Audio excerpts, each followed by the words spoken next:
বললাম, আয়াত বললাম, তাওয়াক্কুল বললাম, দেখবেন মাইন্ড করবেন না, এগুলো বেশি একটা ভাইরাল হবে না। এই যে প্রশ্ন পড়লাম, এইটাই কালকে কয়েক কোটি মানুষ দেখে ফেলবে। তার মানে বাঙালি ভালো জিনিস খায় না, যত আউল ফাউল সব বাঙালিরা খায়, ঠিক কিনা বলে? তবে যেহেতু সে প্রশ্ন করেছে, উত্তর দিচ্ছি। প্রথম কথা হচ্ছে, বিয়ের বয়স হয়েছে, বাপ মাকে বুঝাবা প্লিজ, মুঝে শাদি করনা है।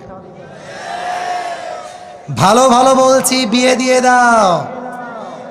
নয়তো যদি না মানো, যদি আমি দেখি আমার চরিত্র নষ্ট হচ্ছে দিন দিন, আমি সবাইকে বলবো বিয়ের জন্য যদি বাপ মা রাজি না হয়, নিজে বিয়ে করবা, পরে গিয়ে বাপ মাকে বলবা বিয়ে করে ফেলেছি, যা করতে চাও করো, আই ডোন্ট কেয়ার।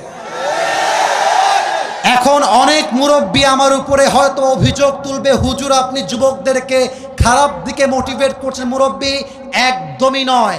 আমি মনে করি জেনার চাইতে 1000 গুণ বেশি উত্তম সেই বাপ মাকে অমান্য করে বিয়ে করা, যে বাপ মা সন্তানের চরিত্র নষ্ট হচ্ছে দেখেও বিয়ে দিতে চায় না।